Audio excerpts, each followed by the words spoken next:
Buen día, buenas tardes, Fausto, ¿cómo estás? ¿Qué tal? Buenas tardes, ¿cómo te va? Muy bien, por suerte. Te quería arrancar preguntando, vamos a una pregunta bien general. ¿Cómo ves la economía? Estamos en 5 de octubre, de acá al 10 de diciembre. A ver, diría que hay que partirla por lo menos en dos etapas, ¿no? Debe ser que la veo complicada, y no solo más para acá al 10 de diciembre, sino más adelante también. Pero claramente hay dos etapas de acá al 10 de diciembre. Una, que va a ser de aquí hasta el 27 de octubre, y otra que va a ser del 27 de octubre hasta el 10 de diciembre, ¿no? Me parece que van a ser dos etapas bien diferenciadas. A ver, el mercado ya descartó que va a ganar Alberto Fernández, con lo cual si gana Alberto Fernández y se va todo dentro de lo esperado, no vas a tener una reacción por parte del mercado muy relevante, porque ya está todo descontado. Por si no se dieron cuenta, el dólar pasó a 60 pesos, así descontado. Ahora, si bien desde el punto de vista del mercado no va a haber novedades, sí lo puede haber desde el punto de vista de la política económica, ¿no? Y ahí depende de cómo se haga la transición de acá hasta, o sea, del 27 de octubre hasta el de diciembre. Si es una transición ordenada, si los dos equipos económicos conviven y van empezando a tomar medidas en conjunto, o no. Ahí te diría que hay dos escenarios claramente diferenciados. Uno donde los dos equipos económicos están tomando medidas que gradualmente se van acercando a la política económica que quiere establecer Alberto Fernández y su gobierno, o no, que sea una transición desordenada, que haya más discusiones que otra cosa, que se pongan palos en la rueda, etcétera, lo cual va a generar mucha más incertidumbre, ¿no? Claro, ¿qué supones que va a ser el equipo económico de Alberto los primeros meses, aunque sea? ¿Va a apuntar hacia una ala izquierda o va a girar hacia un liberalismo con ajuste porque no le queda otra? No, a ver, al liberalismo no, porque no, o sea, está claro que no creen en el liberalismo. Por más que estén ahí en el equipo. Sí, Alberto Fernández cada tanto tira a una flor para el lado liberal, pero estamos en campaña. Entonces, claro, tampoco un político en campaña no es lo más creíble del mundo. Tal cual. No están entre las cosas creíbles, menos un político argentino. Pero yo creo que sí puede ser que haya condimentos ortodoxos de la política económica por las condiciones, ¿no? en las que recibe la economía. Te puedes hacer el heterodoxo siempre y cuando tengas plata y los commodities estén alto y puedas emitir dinero y no genere tanta inflación. Esas condiciones ya no están. Claro. ¿No? Ya no tenés condiciones de ese tipo, de tener dinero sobrante. Hoy, con la demanda de dinero muy decaída, ¿no? La demanda de dinero es la cantidad de pesos que los argentinos podemos tener inmovilizados, ¿no? Y la demanda de dinero ha venido cayendo. Nunca fue muy fuerte, está claro, pero aún así, desde el año pasado hasta acá, ha venido deteriorándose bastante fuerte, hasta el punto que hemos tenido inflación sin emisión monetaria, ¿no? Y eso revela que la demanda de pesos está cayendo. O sea que cada peso que emita ahora más va a tener un efecto inflacionario mucho más grande que el que tenía antes, ¿no? Eso significa, traducir a la política económica, la decaída en la demanda de pesos. Exacto. Así que emitir no puedes. Endeudarte tampoco. Sí, prácticamente no vas a defaultear a los acreedores y hay que ver qué tan cómo defaultear, ¿no? Puede haber alguna default voluntario con los acreedores internacionales, negociados, etcétera. Habrá que ver cómo proteger a los acreedores locales, porque ahí prácticamente la ley argentina te permite hacer lo que quieras, ¿no? Pagarle, no pagarle, reestructurarle, especificarle, lo que fuera. Ya están acostumbrados. No es que están acostumbrados, que no hay causa de default, hay un montón de no hacer juicio. En Argentina la justicia general tampoco te falla, defiende mucho la propiedad privada. Entonces, te diría que ahí hay algún riesgo de que haya un comportamiento medio agresivo. Básicamente no tiene muchas opciones. La economía va a hacer lo que tenga que hacer, más allá de lo que ellos hagan. Claro, entonces, en ese contexto, la prioridad va a ser recuperar la confianza. ¿Qué es lo que te está faltando? O sea, claro. En el fondo, ¿qué es lo que pasó entre las PASO y hoy? Lo que pasó es que hay un programa económico, hay un camino marcado,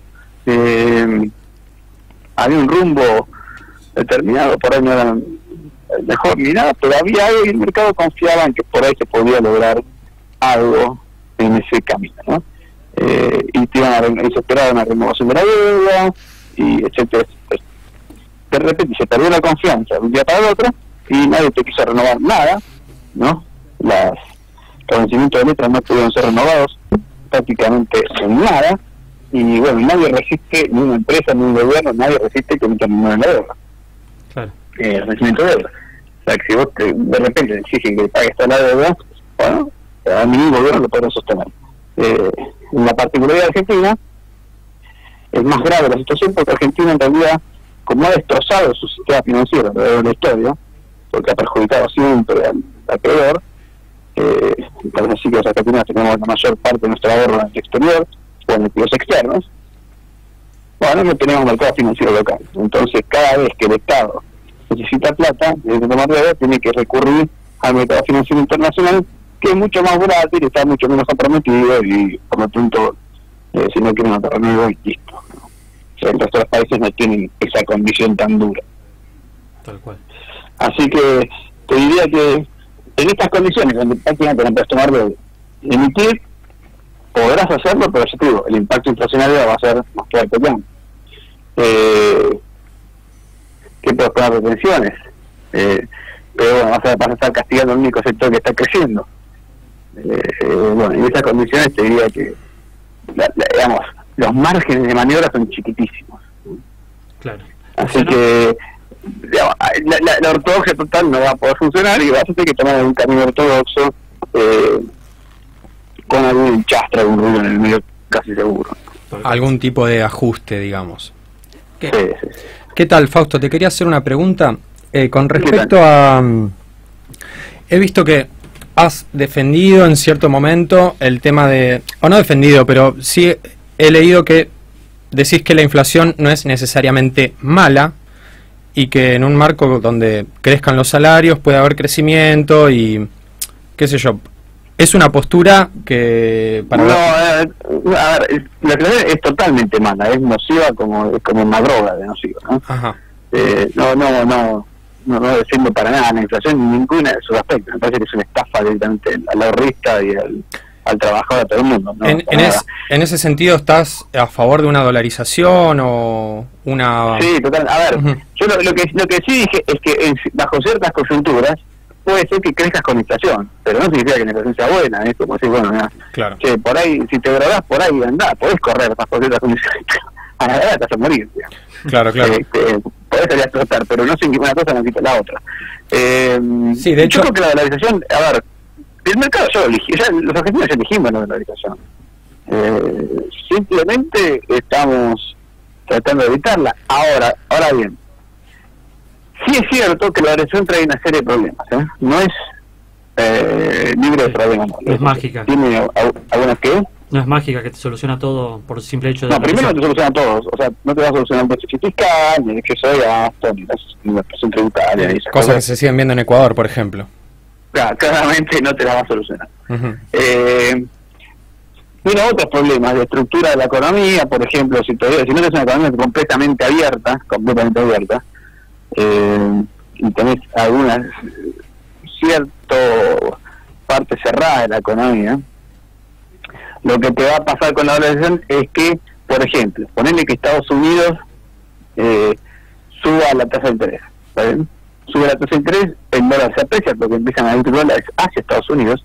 Al apreciarse el dólar, los precios de los commodities tienden a caer respecto del dólar y vos estás en el peor de los mundos, ¿no? Estás con la economía dolarizada y tus precios de exportación cayendo, lo cual implica un ajuste de la economía real bastante grande, ¿no? Ahora bien, sacando esos problemas, que los tiene, diría también, tiene problemas, pero está claro que tiene mucho menos problemas que seguir con el peso, que nos generó una serie de problemas a lo largo de la historia enormes, ¿no? Sí, totalmente. Con lo cual, quiero decir, con la dolarización, la dolarización te puede frenar la inflación inicialmente, pero tiene problemas. tiene problemas y requiere, para reducir esos problemas que tiene la dolarización, requiere que vos hagas reformas estructurales, ¿tá? Más allá de las reformas estructurales que no tienen nada que ver con la dolarización ni nada, pero por ejemplo, tenés que tener un mercado laboral mucho más flexible, porque yo te acabo de explicar que tenés que poder bajar los salarios en términos de pesos, en términos de dólares, cuando el tipo de cambio te juega en contra. En una economía normal, lo que se hace es se evalúa un poco la moneda. Acá no podés hacer eso, sí que tenés que poder tener flexibilidad en el mercado de precios, probablemente un pago de salarios con ajuste de productividad o algo así, ¿no? Para tener algún margen de flexibilización en ese aspecto. Tenés que tener una economía mucho más abierta, tenés que tener un sistema impositivo mucho mejor, etcétera. O sea, no es que te resuelve el no hacer las reformas estructurales. Es más, probablemente te obligue a hacer las reformas estructurales más rápidamente. Pero la gran ventaja es que una vez que dolarizás, empezás a ver los problemas reales que tiene la economía, ¿no? Hoy la inflación medio que te tapa esos problemas reales. Entonces, salarios muy altos, bueno, tenemos en dólares desapareció la moneda, bueno, entonces la inflación del 50%, el salario real te cae en 20%, 30% de lo que estaba cayendo en los últimos 2 años, y ajustaste los salarios, mágicamente. Tuviste que ir a un juicio, no te dio juicio nada, simplemente lo ajustaste vía inflación, vía devaluación, y chao. Pérdida de poder adquisitivo. Claro, eso en realidad está reflejando que tu economía no es suficientemente flexible, ¿no? Porque que la regla del juego está oculta detrás de la inflación.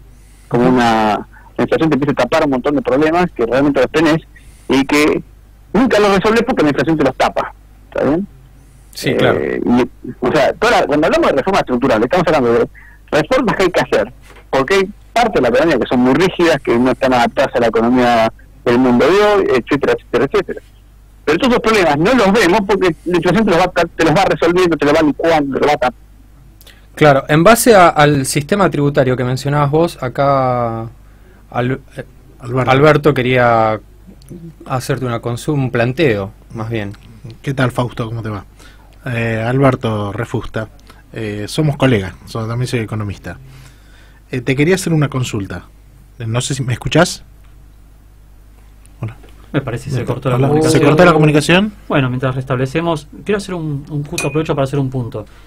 Si entendí bien, lo que plantea es que si vos endureces un mercado como el cambiario, tenés que flexibilizar los otros. O sea, el laboral, el impositivo. No puedes tener todos mercados rígidos que no se pueden mover, porque una variable, uno que se mueve, necesita adaptarse y equilibrarse el mercado. La dolarización no se va a discutir más a partir de la experiencia ahora de Ecuador, que seguramente va a tener que abandonar la dolarización.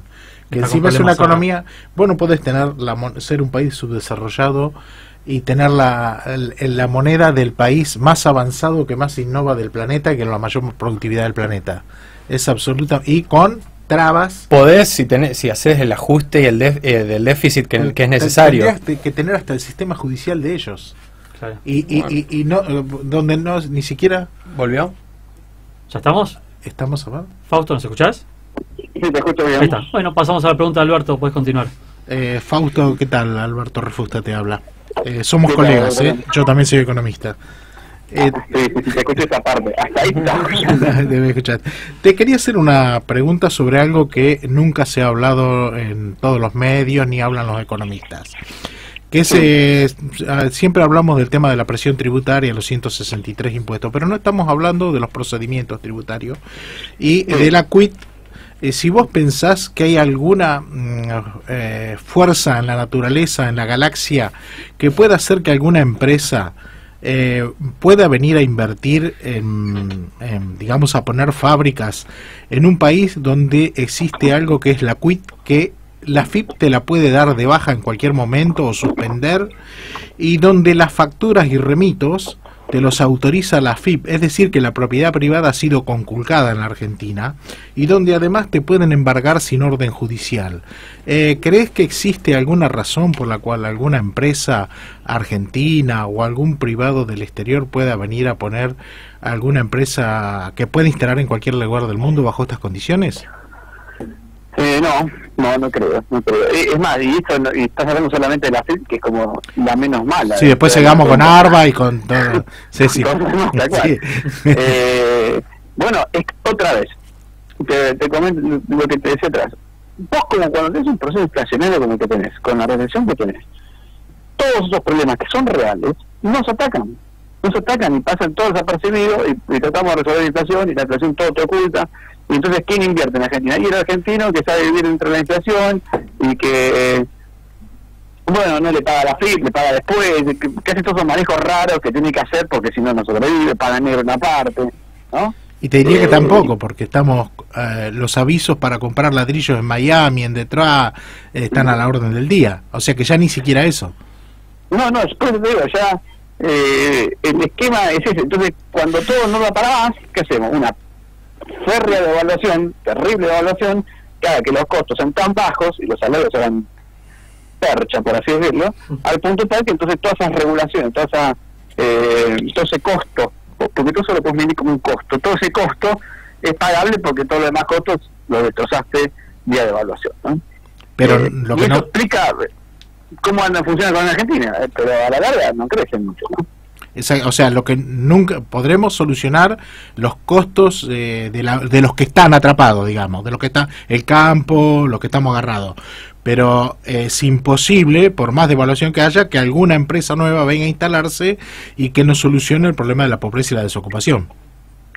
Bueno, no, porque otra vez, exactamente, entonces costos estatales o costos del sistema estatal de Argentina es tan alto, y no solamente por el costo efectivo de cuánto paga, sino por el costo en tiempo.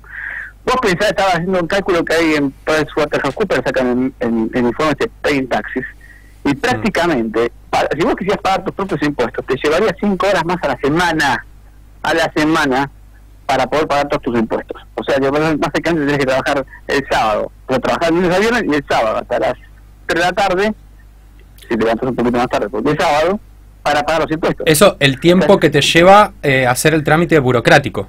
Hacer el trámite burocrático. Claro. ¿No? Eso es una cantidad de tiempo enorme. Exactamente. Entonces, eso lo puedes dar como un costo. Y como esos costos, obviamente, hacen poco competitivos, bueno, cada tanto evaluamos y le ganamos la competitividad por bajamos salarios y licuando el resto de la economía. Entonces nos volvemos más pobres, ahí los costos empiezan a funcionar un poquito mejor. Entonces el costo es pagable ahora, porque claro, la hora de trabajo bajó de valor, y bueno, volvés a funcionar por un tiempito bien hasta que empiezas a encarecer la economía otra vez, y otra vez te encontrás con todos estos costos durísimos que tiene la economía argentina, que no los puede atravesar y volvés a tener que devaluar. En general lo que hacemos es, cuando los costos ya no van para más, cuando la economía pierde competitividad, nos endeudamos, ¿está? O emitimos dinero, cualquiera de las dos, y de esa forma vamos marchando un ratito más, pero después se cae todo el interés, que pasa cada tanto. Increíble, como una y otra vez vivimos la misma historia. Es el día de la marmota, realmente uno se cansa de decirlo, pero es increíble que no cambiamos. Es el mismo sistema que se resetea, vuelve a empezar, volvemos al mismo callejón sin salida, y decimos, bueno, vamos a volver a hacer lo mismo, a ver si esta vez sale bien. Increíble. Lucas. Bueno, y el problema es que, de fondo, si eso es así, como estamos diciendo, el problema de fondo es que tenemos un problema mucho más profundo, que para mí es estructural, del sistema político y cultural de la Argentina, que no te deja avanzar. Entonces, los gobiernos hacen promesas que después no pueden sostener, pero no es que las hacen promesas y después ganan las elecciones y no lo hacen. No, lo hacen. Después no lo pueden sostener igual. Claro. Entonces, regalamos jubilaciones a todo el mundo, y que bueno, ahora todos los viejos tienen jubilaciones, fantásticos, qué honorable el pensamiento, pero la verdad es que no lo podemos pagar. Como en Chubut. ¿No? Entonces, claro. Entonces, ese honorable pensamiento que ético que somos, resulta que después no lo podemos pagar, y entonces después nos comemos una piña porque es insostenible el sistema jubilatorio. Por culpa del neoliberalismo salvaje y imperialismo. Lo mismo con los programas sociales, lo mismo con cualquier programa de empleo provincial que toma empleados solamente para evitar que aparezca el desempleo, y después no lo puede sostener, y después, como en Chubut, después tiene que salir a pedir plata y no la tiene. Y así vamos chocándonos con todas las cosas. Y lo más grave de todo esto es que hay algo en el sistema republicano que está fallando. Hay un mecanismo que impide, porque la lógica sería la siguiente: un gobierno, un presidente, obviamente va a querer estimular su propio gobierno, ¿tá? Y dejar los costos a que vienen, ¿tá? Pero el sistema de control del Congreso y todo el sistema republicano debería ser el que impide ese proceso. O sea, no, mira, primero desde tu propio partido, que digan, no hagas esto, porque después cuando venga que tenga que sucederte, que es ser otro político de tu propio partido, dirá, después me dejas todas las cosas a mí. ¿Ah? Y si tu propio partido se ve por perdido, la oposición tendría que frenarte en el Congreso, en el Senado, donde fuera, y si no la justicia. Es como, el sistema republicano está pensado de esa manera, como están 3 o 4 sistemas que te impiden que un presidente se gaste todo hoy y se pague los costos en el futuro. Eso en Argentina por alguna razón no funciona. ¿Dirías entonces que el principal problema es el extremo presidencialismo que tenemos? Te diría que en parte sí, pero me parece que va más allá de eso, va más allá, va dentro de la cultura política, donde en realidad fíjate que en lugar de frenar al presidente actual para que no te deje costos pagados en el futuro, lo que estás viendo es una posición que trata de que le explote al presidente y después nosotros empezamos de cero. Y el presidente anda a tirarle problemas en adelante. Y eso va más allá del presidencialismo, hay un problema de cultura política, probablemente un problema de cultura nacional, ¿no? de hipercortoplacismo. Tal cual. Lucas. Hola Fausto, ¿cómo andás? Te habla Luca Paskevich. Te quería hacer una pregunta. ¿Qué tal, Lucas? ¿Viene vos? Sí. Te quería hacer una pregunta sobre lo que opinás de la situación actual de Aerolíneas Argentinas y Sí. qué opinión tenías, si estabas a favor de privatizarlas, cerrarlas directamente o qué pensabas del tema. No, a ver, me gustaría, me parece que es más barato privatizarla que otra cosa, porque en general ya pienso en infraestructura armada, pienso en esquema que funciona, etcétera. Ahora, ahí hay que evaluar costos. Si el costo de privatizarla, si la privatización es privatizarla con apertura con cielos abiertos, ¿no? Sí, sí. Nada, privatizar, no privatizar monopolios, porque eso ya se probó. Está claro. Estoy diciendo privatizar la compañía, la estructura. En cualquier caso, primero tienes que tener cielos abiertos. Después, si tienes cielos abiertos y podés privatizarla. Yo creo que si la privatizás no la compra nadie. Y bueno, porque una vez que abrirlo, a ver, cuando se privatizó Aerolíneas, ¿qué se privatizó? Se privatizó el monopolio. Si vos abrís los cielos, ¿quién va a comprar una empresa que pierde plata? Por eso, a menos que veas que en los costos vas a perder menos plata comprándola y ordenándola durante un par de años que empezando a perder con una empresa nueva. Hay que ver el proyecto de negocio, ¿no? No, te van a exigir antes un montón de cambios que los hagas vos y después recién la venda, porque si no se están comprando un problema. Exactamente. O bueno, hay que ver, o sea, si vos querés agarrar una empresa desde cero, tendrás unas pérdidas iniciales, entonces tenés que ver ahí el cálculo que hace cada uno, ¿no? Pero yo diría los cielos y después vería, si alguien la quiere comprar, adelante, la vendemos. Y si no la quieres comprar, bueno, se cerrará, qué sé yo. A mí me gusta el plan, creo que es de Adorni, que dijo, dénselas en cooperativa a los empleados. Que la administren ellos, que demuestren cómo se puede administrar bien una empresa, y que la manejan ellos a sus propias pérdidas o ganancias, que serían para ellos. Compitan. Bueno, sería óptimo. Igual yo tengo una experiencia con eso hace unos años, y creo que se intentó venderla al sindicato, el sindicato no la quiso comprar. Pero obviamente. Eso fue hace unos Qué años. ratas que son. Así que bueno, o regalársela directamente, por eso. Claro, lo que pasa es que el sindicato, el gran problema de eso es que vos tenés que primero abrir los cielos. Claro. ¿No? Porque lo que te van a pedir en cuanto, obviamente, cuando se la regalás, apenas se la regala, te van a decir que cierre los cielos. Si no, esto es competencia. Y ese es el gran peligro para mí. Allá estás en la parte política de cómo manejar la cosa. Ahí tenés el tema cultural que hablabas antes, sobre las privatizaciones que están tan demonizadas en este país, porque se hicieron mal fundamentalmente. Siempre se entregaron monopolios privados, se cambió el monopolio estatal por el monopolio privado. Pasó con la energía, con los teléfonos. Un pseudomercantilismo, berreta. Claro, pero tenemos que trabajar porque culturalmente se piensa que la privatización es el demonio. No, con las tarifas más caras del mundo. Además. Es decir, cuando Caballo privatizó los teléfonos, pagábamos la tarifa telefónica 6 veces más cara que en Estados Unidos. Entonces así, sí, claro. Bueno, pero también, a ver... o sea, estoy de acuerdo con las privatizaciones, pero... Sí, pero ojo, hay que también... Una cosa es cuando se piensa la privatización como una privatización ideal, y otra cosa es cuando se piensa la privatización como se pensó en el 89, cuando estabas en una hiper, y básicamente tenías que juntar recursos fiscales, ¿no? Entonces creo que las privatizaciones, algunas se hicieron mal y otras más o menos se fueron. Se hizo lo que se pudo, pero me parece que la idea, no soy tan duro con esas cuestiones, porque tampoco estabas en condiciones de decir, no, che, voy a privatizar esto en condiciones perfectas. Claro. Pero sí se intentó, viste, con Telefónica y Telecom se intentó privatizar, darle cierta competencia al sistema al mismo tiempo de darle cierta capacidad de operación, porque en ese momento acordate que había dos problemas más. Primero, que la telefonía de Entel era del año 55 más o menos, o sea que había que invertir muchísimo dinero inicialmente. Colapsada y en ese momento no existía celular, o sea que casi toda la inversión era física, tenía que hacer agujeros, pasar cables, ¿no? Entonces tenía mucha infraestructura, tenía mucho monopolio natural la telefonía en ese momento. Entonces se intentó hacer algo en el medio que se pudiera, por eso yo no soy tan duro con esa telefonía. Otro sí, la de Aerolíneas fue espantosa. La UPS fue bastante buena. Bueno, hay hubo diferentes colores en el asunto, ¿no? Pero fíjate que incluso Entel estaba de remate. Pero prefieren privatizaciones más o menos a estatales, ¿no? Empresas estatales. Pero fíjate que incluso en el caso de Entel, que estaba de remate, pues no se podía hacer mucho, no había mucho para ofrecer, el cambio fue radical para bien. Para bien, por eso te digo. Sí, yo creo que ahí algunas se hicieron bien, algunas se hicieron mal, algunas se hicieron más o menos. La Entel para mí no fue una de las que hicieron mal, sino que se hizo lo que pudo bajo las condiciones en las que estabas. Se le trató de dar cierta competencia, un sistema que requería mucha inversión en infraestructura, o sea, que compraba, no solamente tenía que pagar algo, sino además tenía que ir y poner un vagón de plata, enterrar un vagón de plata. Entonces le estabas pidiendo demasiado al comprador, ¿no? Para vender una basura como esa.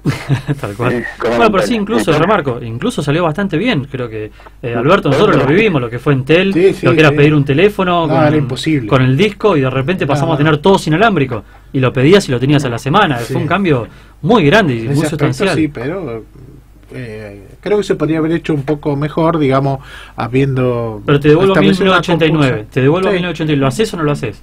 Sabiendo lo que va a pasar. No, Entel no más, no estamos muy comunicados, ¿no? Claro. Estábamos en la edad de piedra. Con todos los perjuicios que tuvo, con todas las cosas malas, yo lo sigo eligiendo. Pero se podría haber hecho con una competencia, que se presentaran varios oferentes con una competencia de tarifa, como para que ganara el que ofrecía la tarifa más baja. Y esa empresa iba a calcular cuál era justamente el nivel de inversiones que iba a tener que hacer, y iba a decir tal tarifa, pero se podría haber competido un poco, haber abierto un poco más. También hay que acordarse que estábamos en IFE y había que juntar recursos fiscales, ¿no? Sí. Por eso tenía doble función la privatización. No, está claro eso, está claro. Sí, lo cual está mal, de juntar recursos fiscales expoliando a los contribuyentes. Claro, exactamente. No, a ver, había que hacerlo porque tenías la hiperinflación dando vuelta y necesitaba que el Estado tuviera capacidad de generar recursos, ¿no? No. Y además, pensá que gran parte, no sé si se acuerdan, la gente no se acuerda, pero más de la mitad de las privatizaciones se pagaron, creo que un 45% de las privatizaciones se pagaron con título de deuda. Así es. Claro. De tal manera de reducir el tamaño de la deuda en ese momento. Y la otra parte se pagó con dólares que después fueron a fortalecer las reservas, que es lo que permitió establecer la compatibilidad más tarde. Tal cual. Había todo pero a ver, lo que es interesante de ver ese periodo es que había todo un programa económico atrás. No es que solamente la privatización por sí, sino que uno veía que tenía reducción de deuda. La privatización es un instrumento para reducir la deuda, para generar dólares y para poder después estabilizar el tipo de cambio. Había un esquema de pensamiento de una forma, eso ya estamos hablando más dentro del programa macroeconómico, ¿no? Todo eso tenía un sentido, y al mismo tiempo que reducían el déficit fiscal, porque esas empresas no se acuerdan, pero perdían guita a toneladas, ¿no? Claro. Entonces, ya con sacártela de encima, ya generaba recursos fiscales, por lo menos no perdía. Lo que pasa hoy con Aerolínea, dejás de perder por lo menos. Exactamente. Bueno, siendo las 14:30, no tengo... Sí. Eso me parece que es un ejemplo bueno de lo que es un programa económico, ¿no? Claro, que nos viene faltando. Tenía múltiples... Exactamente. Una planificación, un plan integral con varios aristas y todo pensado, no la improvisación total. Exactamente. Fausto, son las 14:30, te agradezco muchísimo estos hermosos 30 minutos que nos has brindado, te dejamos que sigas disfrutando de este sábado soleado y te mandamos un abrazo muy grande. Abrazo, hasta luego. Hasta luego, chao. Muy grande, Fausto. Pasó el economista Fausto Espotorno.